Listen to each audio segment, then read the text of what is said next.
Esta semana pasamos varios días en una conferencia en Bogotá y su pastor y algunos de sus amigos estuvieron allá.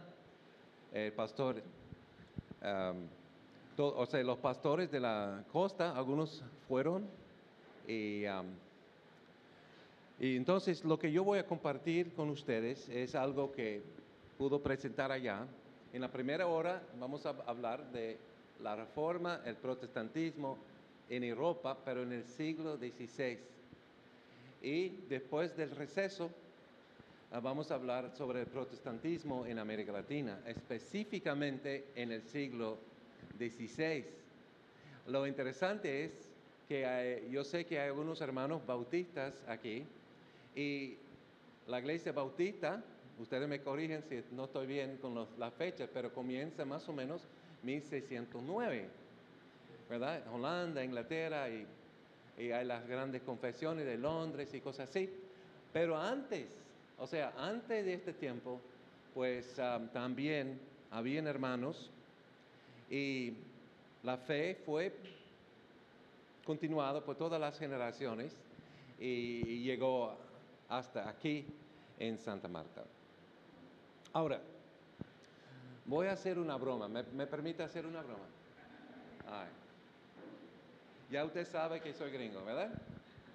Y tenemos un presidente, se llama Trump. Okay. Ahora, si Trump anda sobre el agua, la prensa dice que no sabe nadar. ¿Qué te parece? Siempre hay dos perspectivas, ¿no es cierto? Si Trump anda sobre el agua, la prensa dice que no sabe nadar. Se puede reír, hermanos.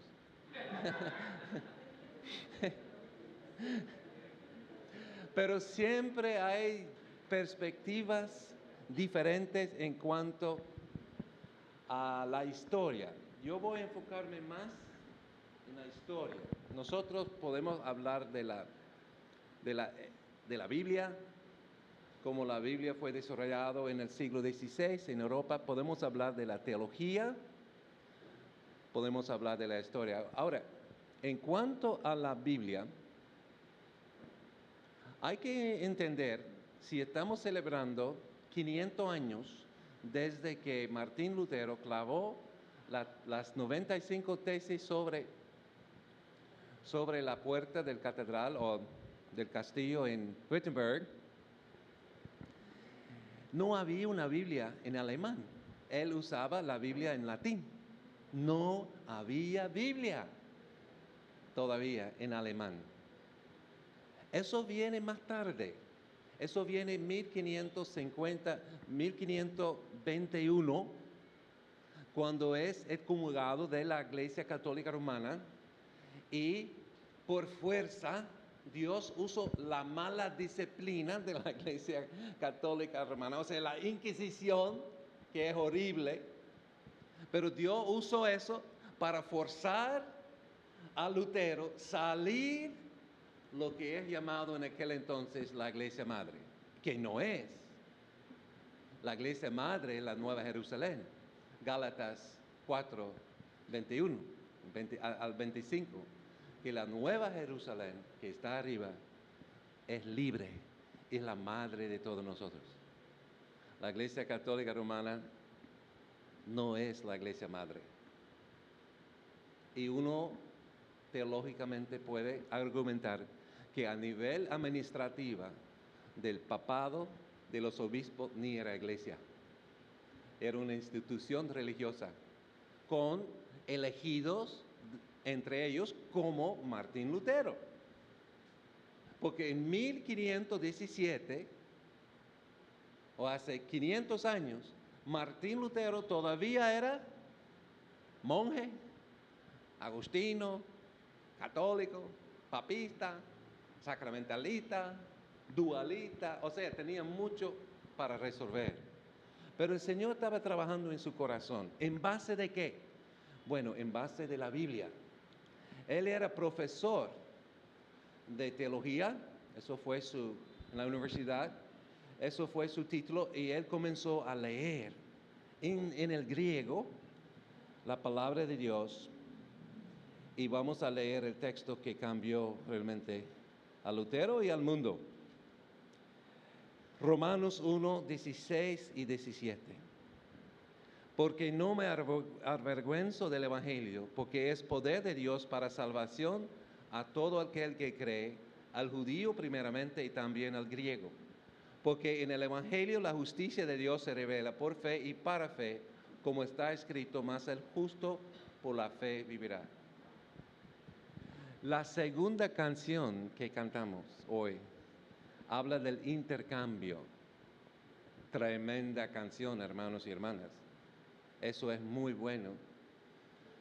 Yo puedo admitir que es la mejor canción que yo he cantado esta semana.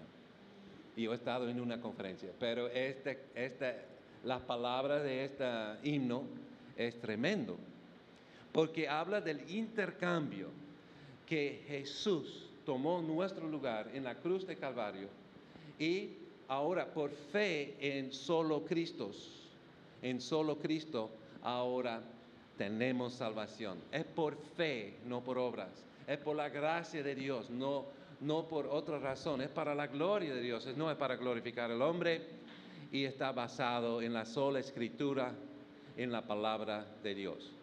Ahora, debemos decir que la sola escritura de las 5 solas que he mencionado, sola escritura, solo Cristo, sola la gracia, sola la fe y sola la gloria de Dios, es primero.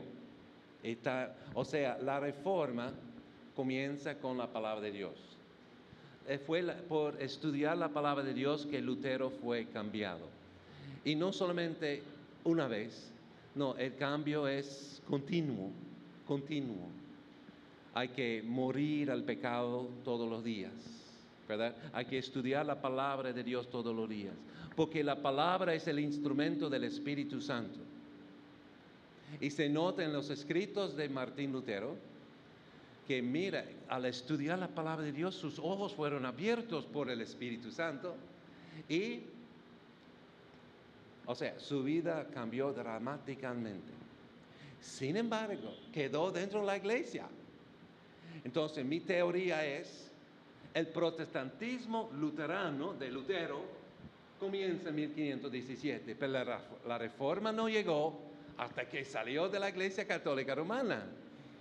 Entonces, la reforma luterana o de Lutero es realmente 1521. Si Dios nos da 4 o 5 años más, vamos a celebrar de nuevo el origen de la reforma luterana, porque hubo otras reformas, hubo otras protestas.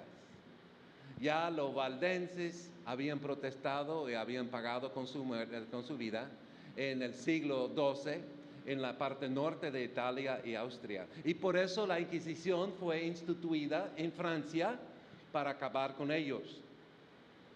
Tenemos Hus y los husitas. Valiente, Juan Hus murió también. Tenemos Wycliffe, Tyndale, tenemos otros que eran muy valientes y pagaron a algunos de ellos con su vida. Ahora, para entender el protestantismo y la reforma, la primera cosa que debemos entender es la sola escritura. Ahora, ¿qué pasó con la escritura? Ya en 1521, Martín Lutero fue echado fuera por Carlos V de la Iglesia Católica Romana y fue secuestrado por un grupo de colombianos. No creo, fueron alemanes. El príncipe Federico, para salvar a la vida, porque la Inquisición opera así. Cuando la iglesia dice es hereje, cualquier persona puede matarla. ¿Ok? Eso es lo que pasó. Entonces, él temaba que ibas a morir y Federico también. Entonces ellos, pues, entra hermanos, hay mucho espacio aquí. Los últimos son los primeros en esta iglesia. Ahora, él comenzó a traducir usando el latín, la Vulgata, y hizo su primera Biblia, o sea, Nuevo Testamento, 1522. Después volvió al griego usando el texto Receptus para los que estudian, ¿verdad? Es la colección de manuscritos que fueron preservados por la Iglesia Ortodoxa, los griegos, ¿ok? No por la Iglesia Católica. Ellos usan códigos alejandrinos y otros códigos. El texto Receptus fue usado por Martín Lutero para traducir el Nuevo Testamento y el Antiguo también. Más tarde, él terminó el Antiguo 1534. Pero a la vez, él estaba escribiendo comentarios. Si ustedes no han leído el comentario de Lutero, el prefacio a Romanos o Gálatas, está en Google Search, está en su biblioteca, en su computadora. Mira, su computadora ha leído el comentario y ustedes los cristianos no han leído todavía. Ahora, el escribir comentarios va a ser muy importante porque si estamos escribiendo el comentario ya es la próxima etapa para su interacción con la palabra de Dios. La palabra de Dios es palabra de Dios. Dios habla por la palabra de Dios. Es la única espada del Espíritu Santo, no hay otra.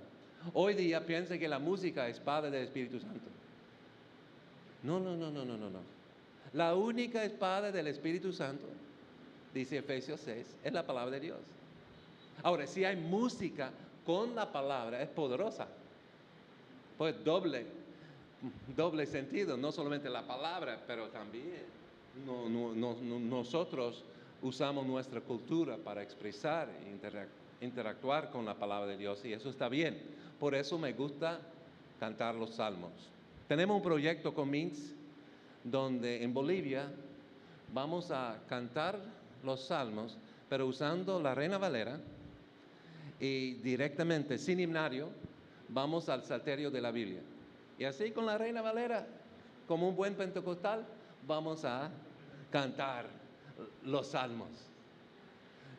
O sea, él también escribió sobre los salmos. Y es profundo lo que él dice sobre los salmos.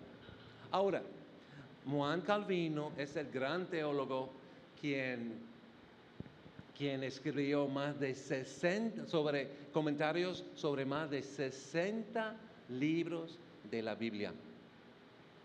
Y por eso era un teólogo muy importante. Más tarde vamos a tener el comentario de Mateo Henry. ¿Y cuál fue el comentario que Carlos Spurgeon, quizá el mejor predicador que nosotros, o sea, de los sermones que tenemos, qué fue el comentario que él usó? ¿Sabe, hermano? Juan Gill. Está en inglés, pero no está en español. Es como así. Mi papá, pastor por 45 años, tenía este comentario en su biblioteca. Pero es tremendo comentario. Fue usado por Carlos Spurgeon para predicar excelentes sermones. Para mí, los sermones de Spurgeon son entre los mejores que he leído. Entonces, escribir comentarios es importante. Ahora, MINS, nuestro seminario, ha captado esta idea y nosotros escribimos comentarios. A nivel de maestría y a nivel doctoral, la tesis de grado a nivel de maestría es escribir un comentario. Nosotros llamamos eso Proyecto 66. Ahora, en 18 años que Dios nos tiene trabajando, nuestra institución es joven, tenemos 18 años, ¿verdad? Pero ya el Señor nos ha llevado a 77 naciones. Y en cada nación, ellos tienen la tarea de escribir un comentario sobre cada libro de la Biblia.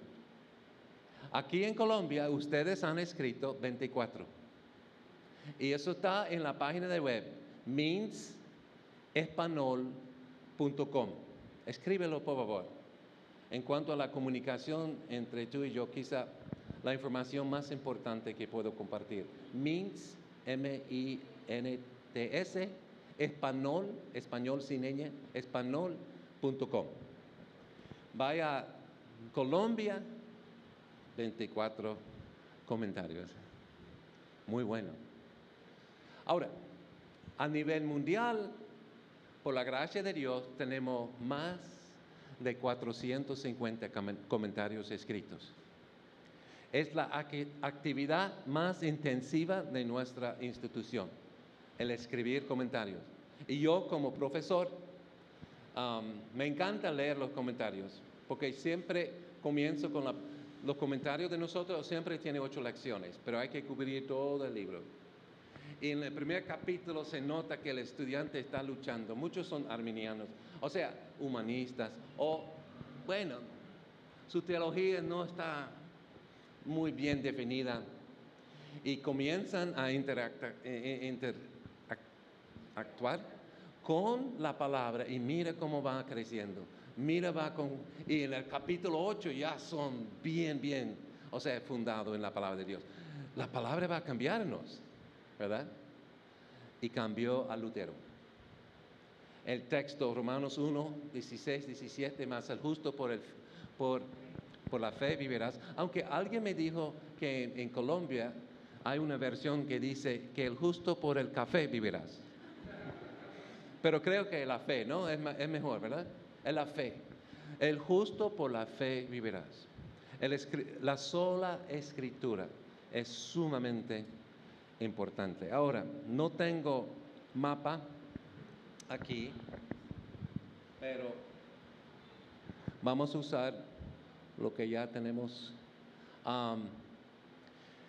En este año nosotros estamos haciendo conferencias en muchas partes del mundo. Esta presentación, por ejemplo, fue preparado para América Central. Tuvimos una reunión en enero y nos reunimos con personas de 7 naciones y fue de bendición.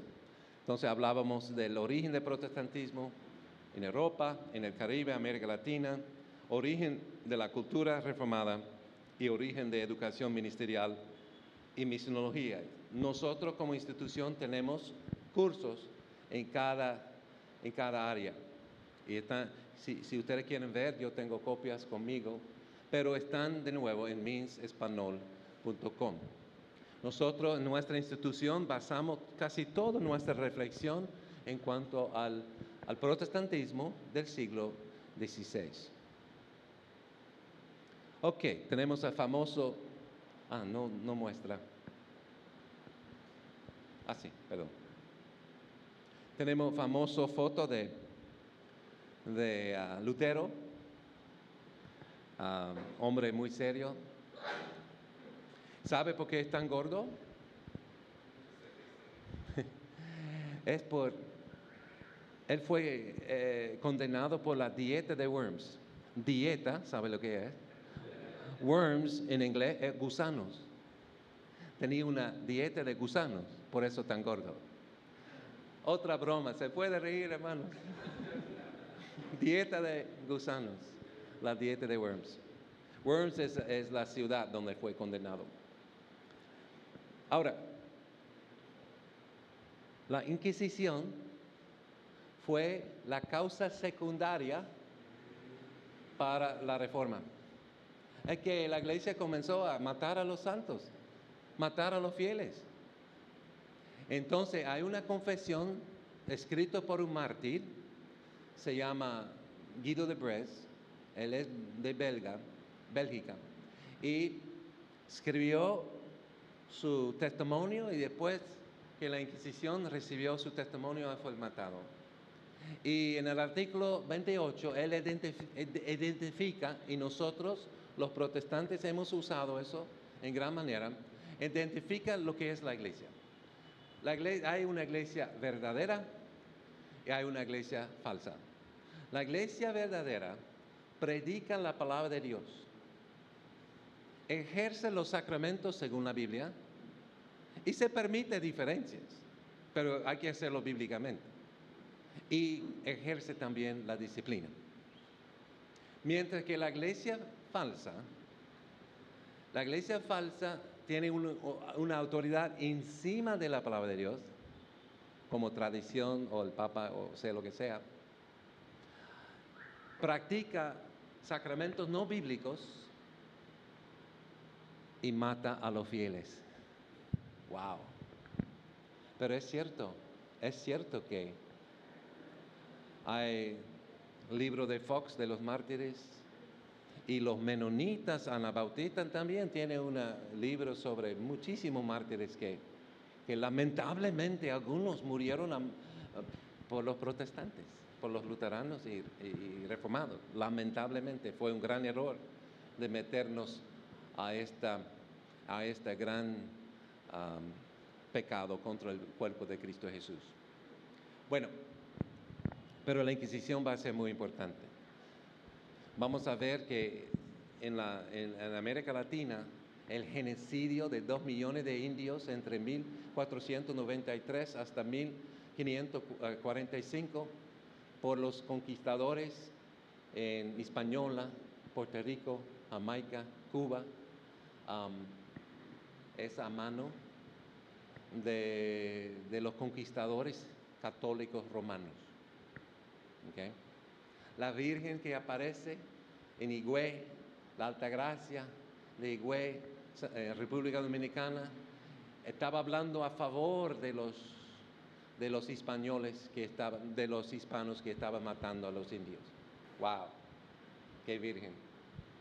Y en Florida, 1565, en San Agustín, cerca de San Agustín, los católicos mataron la colonia de los hugonotes, más de 620 personas, hombres, mujeres y niños. Nadie sobrevivió. Eso se llama la cultura de la muerte. Es el tercer punto de la iglesia falsa, porque la iglesia falsa mata a los fieles. En los Estados Unidos nosotros estamos practicando eso, porque hay iglesias católicas y protestantes y evangélicas que permiten el aborto. Y el aborto es matar a niños. Y entre ellos, estos niños hay los elegidos. Sí, entre estos niños hay niños elegidos, ¿verdad? Y el catecismo la confesión de Westminster y la confesión de Londres dice, o sea, de los presbiterianos y de los bautistas, dice que los niños elegidos que mueren en infancia están con el Señor. Eso fue a la pregunta, ¿qué pasa con los niños que mueren en infancia? Que los niños elegidos que mueren en infancia están con el Señor. Ahora, además de la cultura de muerte, y hermano Juan, usted me dice cuando tengo 5 minutos más. Okay. En cuanto a Europa, tenemos entonces Juan Calvino, gran teólogo, no es perfecto, pero al leer sus comentarios, y nosotros ahora estamos traduciendo los comentarios de Calvino al español, por la primera vez. Tenemos 7 o 8 ya hechos por otras casas editoriales, pero ahora con CLEAR, Confraternidad Latinoamericana de Iglesias Reformadas, van a hacer todos los comentarios de Calvino. Y yo tengo el privilegio de ser parte de este proyecto. Yo escribo en inglés, porque inglés es mi primera lengua, y todos los meses escribo un curso para mí sobre un libro de la Biblia.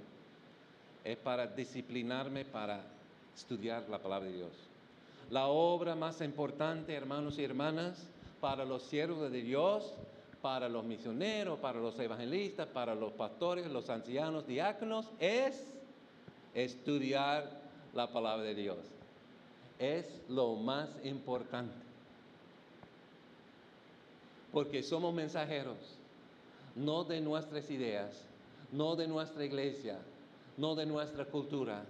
Somos mensajeros de Dios y hay que escuchar la palabra de Dios. Los que predican, los que enseñan, los que hacen evangelismo, es con la Biblia abierta. ¿Sabe que hay una nación? Es una pregunta. Hay una nación que tiene la Biblia abierta en su escudo nacional. ¿Sabe cuál nación es?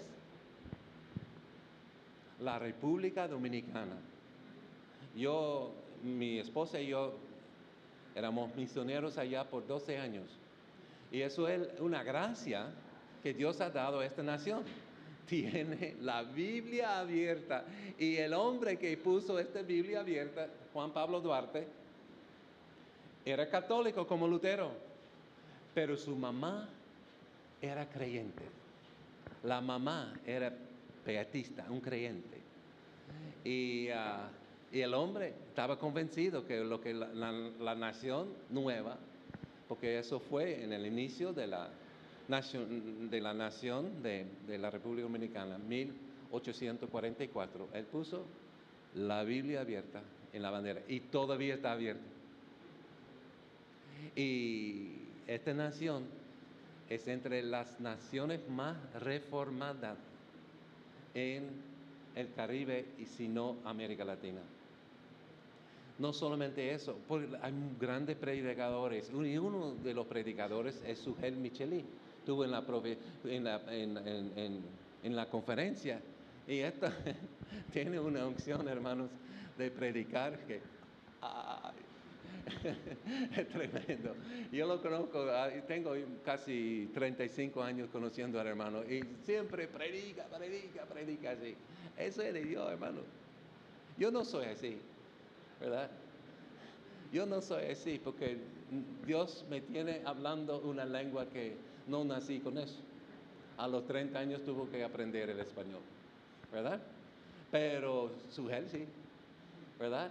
Y tenemos no solamente a él, pero Miguel Núñez y otros hermanos.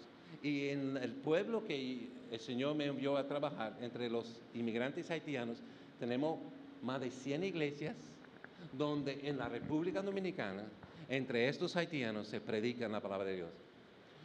Y se nota un cambio en esta nación. Bueno, vamos a volver a Europa. Ahora, no tengo mapa, pero si usted puede imaginar, si Escocia está aquí, entonces los escoceses llegaron a ser presbiterianos, tienen su propia confesión, la Confesión de Escocia, y más tarde van a adoptar la Confesión de Westminster. Y el gran líder era Juan Knox. En Inglaterra tenemos los anglicanos y hay algo muy raro entre ellos. Es que hay una fusión de iglesia y Estado. La reina Elizabeth es la cabeza política de la iglesia anglicana hoy día. Ella debe firmar las doctrinas que se permiten enseñar, no solamente cosas administrativas. Y lamentablemente, ella firmó la justificación del matrimonio gay. ¿Y sabe algo? Hay un Dios justo. Yo creo que el Reino Unido, Inglaterra, ha sido bendecido por muchos años y todavía existe la monarquía por ser, en parte, no completamente, pero en parte, por honrar a los principios bíblicos y a la reforma. Pero en nuestra generación se nota que se han apartado completamente, oficialmente se han apartado. Y lo que ha pasado en la comunidad anglicana es que en África han surgido obispos, porque ellos tienen el sistema episcopal, obispos fieles, son cristianos y reformados también. Y ellos han reformado su iglesia y han formado sus propios concilios. Y ahora están organizando en Canadá, en los Estados Unidos y por toda América Latina. Y se llama Anglicanas Ortodoxas. No sé si hay algunos hermanos entre ustedes que son anglicanos. No. Había una vez, cuando estaba hablando en Santa Marta, de un hermano que estaba de visita, pero están donde había en colonias inglesas. Se nota que hay muchos anglicanos. Bueno, tenemos los anglicanos y yo voy a poner A, B, C. Anglicanos y su confesión de fe, los 39 artículos de la fe. Después tenemos los bautistas, 1609. Van a organizarse bajo la primera confesión de Londres, 1644, y más tarde, 1689. Ajá. Es una confesión que toma en consideración la confesión de Westminster porque trabajaron juntos, pero había diferencia en 3 áreas. 1, el bautismo. 2, gobierno de iglesia. Y 3, sobre el divorcio. Pero se nota la unidad, de verdad. Y los congregacionalistas, con Juan Owen, y con la confesión Savoy o Saboya, también todas estas confesiones de fe afirman las 5 solas. Hay unidad entre ellos. Afirman las 5 solas. Si vamos al continente, o más tarde, en el siglo XVIII, tenemos los metodistas, ¿verdad? Tenemos los cuáqueros o cuáqueros creo, los amigos. Más tarde, todo tiene su origen en Inglaterra.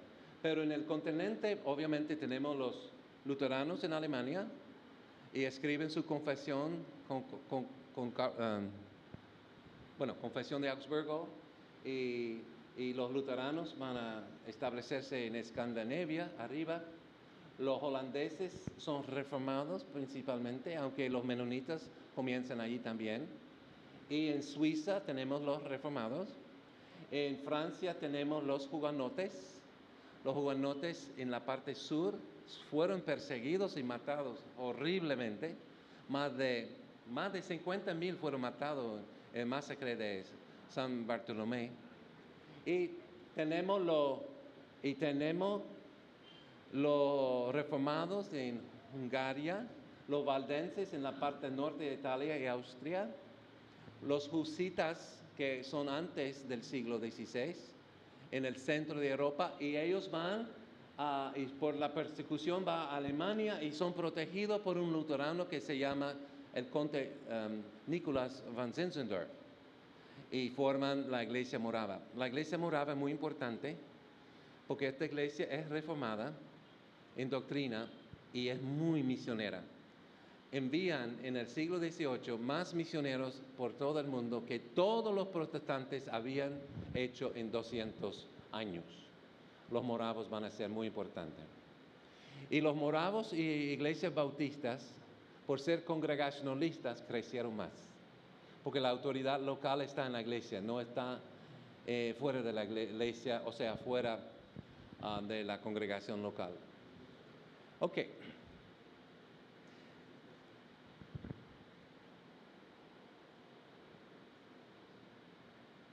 Ahora, hubo un problema también, aunque teológicamente las 5 solas son tremendas. Hubo ruptura entre los protestantes en el siglo XVII con los arminianos, los seguidores de Jacobo Arminio. Ellos van a volver a la doctrina de la Iglesia Católica Romana. Van a volver a las conclusiones del Concilio de Trento, 1563, donde van a afirmar igual a los católicos romanos que en el pecado original queda la capacidad humana para creer. O sea que la fe es parte de la capacidad humana. Los protestantes dijeron no, estamos muertos en nuestros delitos y pecados, y aún como cristianos somos muertos, porque ya no vivo yo, mas Cristo en mí.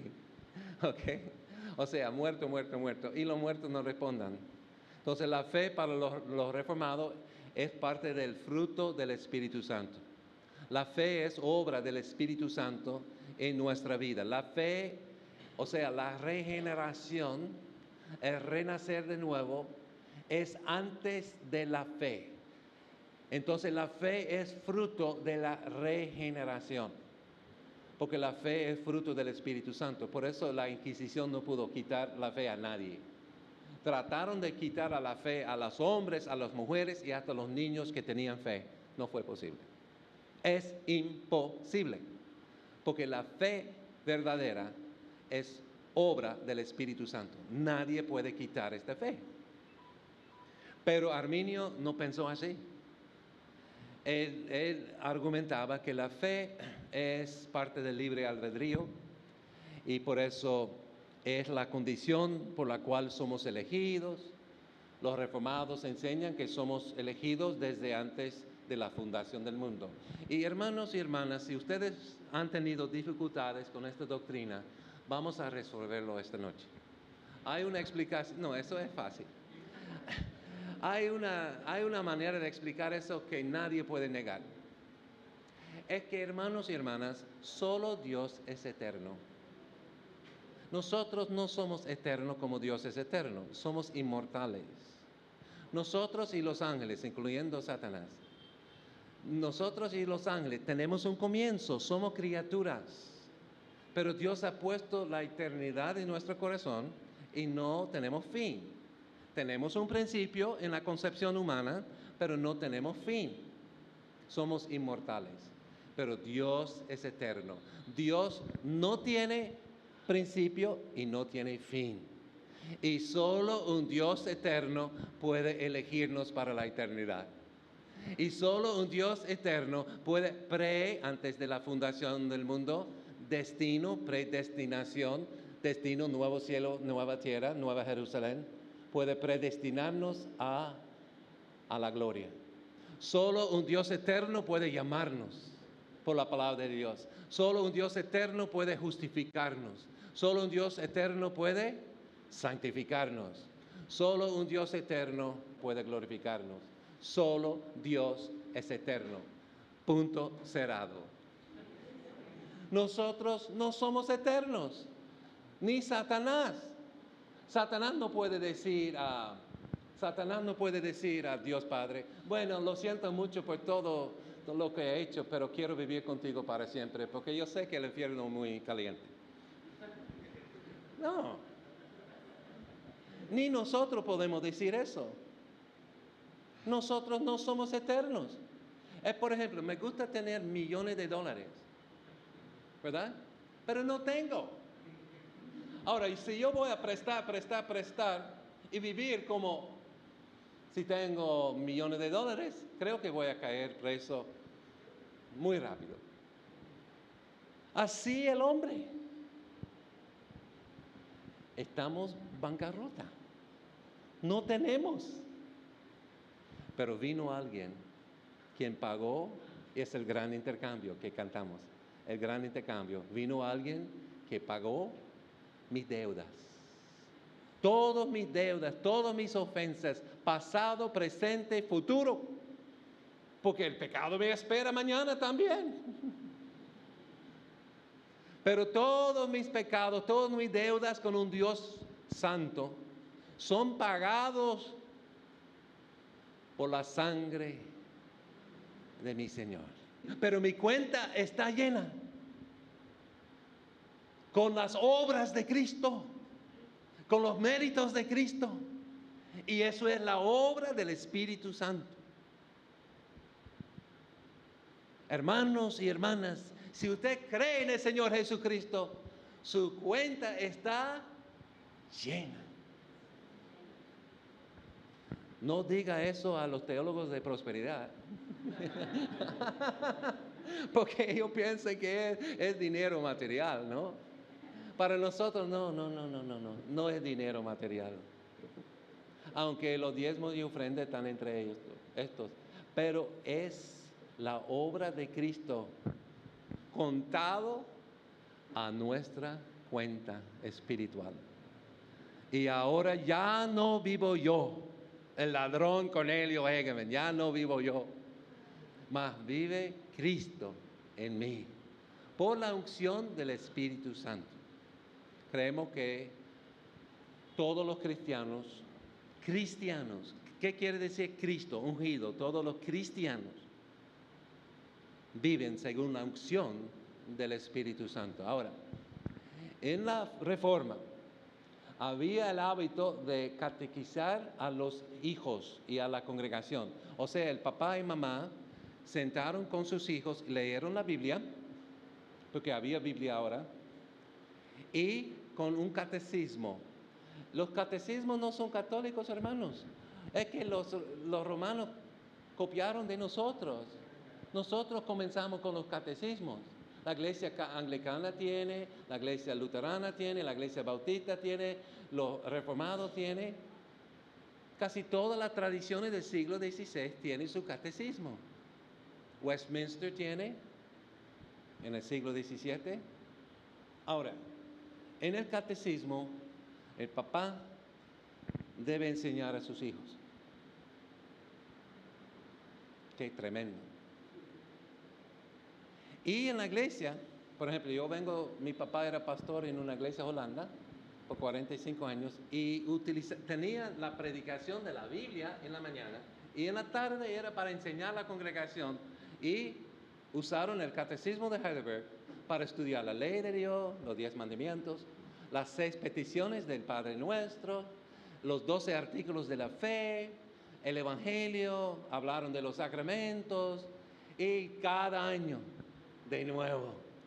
Anoche yo hice eso en Bogotá, en una conferencia como esta. No puedo hacerlo por falta de tiempo esta noche, pero el tema era diferente. Anoche estaba hablando sobre el origen de la cultura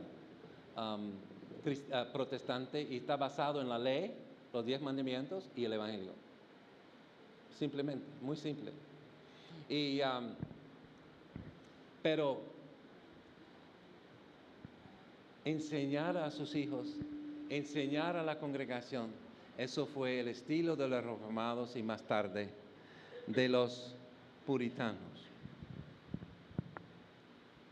¿Cuánto tiempo tengo, hermano? 5 minutos para terminar esta gran historia. Ok, ¿qué podemos concluir? Bueno, el protestantismo en el siglo XVI y XVII están unidos en 5 puntos: sola escritura, sola fe, sola gracia, solo Cristo y sola la gloria de Dios. Estas confesiones de fe que he mencionado, todos están de acuerdo. La excepción ahora viene en el siglo XVII por los sigadores de Jacobo Arminio. Él es reformado, es pastor en la ciudad de Leiden, pero no un buen reformado. Es como los bautistas. Yo siempre pregunto a los hermanos bautistas, porque los hermanos bautistas dicen, yo soy bautista. Bueno, yo digo, ¿eres un bautista bueno o malo? Porque siempre hay 2 tipos de bautistas, o reformados, o presbiterianos, sea lo que sea. Pero había unidad. Pero por el arminianismo, por eso hablamos mucho de este debate. Y los arminianos enseñaron que la depravación es parcial. El hombre está enfermo en sus delitos y pecados. Mientras que los reformadores afirman, como fue afirmado por todas estas confesiones que he mencionado, que estamos muertos en nuestros delitos y pecados. Segundo, los arminianos afirmaron que Dios elija a los que van a creer, mientras que los reformados dicen no. Desde antes de la fundación del mundo fuimos elegidos y por eso creemos. Y la expiación, en cuanto al sacrificio de Cristo, Arminio dijo que Cristo murió como un sacrificio para todo el mundo. Pero los reformados dicen, y todas las confesiones de fe del siglo XVI lo dicen también, que Jesús, su nombre es Jesús porque salvará a su pueblo de sus pecados. Mateo 1:21. O sea, el sacrificio del Antiguo Testamento no es para todo el mundo. El sacrificio en el Antiguo Testamento es para el pueblo de Dios. Y el sacrificio de Cristo en la cruz no es para todo el mundo. Por la gran comisión, tiene influencia en todo el mundo, aquí ir a todas las naciones. Pero Cristo murió por sus ovejas. Él es pastor de las ovejas, no es pastor de los cabritos. Él es señor de los cabritos, ¿verdad? Es señor de todo, pero es pastor de sus ovejas y sus ovejas le reconocen. Expiación limitada, gracia irresistible. Arminio enseñó que se puede resistir la gracia. Las confesiones reformadas protestantes dicen no, la gracia de Dios no se puede resistir. Y el ejemplo de Pablo en el camino a Damasco fue, él no pudo resistir la gracia de Dios. Y la perseveración de los santos, de nuevo, si ustedes luchan con eso, hay una resolución bastante fácil. Mire, hermanos y hermanas, en su primer nacimiento, ¿usted puede perder su primer nacimiento? Una vez nacido como ser humano, ya un ser inmortal y va a vivir para siempre, ¿verdad? Entonces, en el primer nacimiento no se pierde el primer nacimiento, ni el renacimiento. No se pierde el renacimiento. Una vez renacido, siempre renacido. Mucho, porque yo hago mucho apologética, defensa de la fe en varias áreas. Muchas preguntas, ¿se puede perder la salvación? Yo digo, depende qué tipo de salvación que tengas. Si tiene una salvación sacramental basado en su bautismo o misa, hay que perder eso. Si tiene una salvación basado en su decisión, si cantaste yo he decidido seguir a Cristo y piensa que es salvo por hacer eso, hay que perder eso. Pero si su salvación es de Dios, es basado en la cruz de Cristo que murió en la cruz de Calvario, la Biblia dice que eres salvo. No lo digo, la Biblia dice.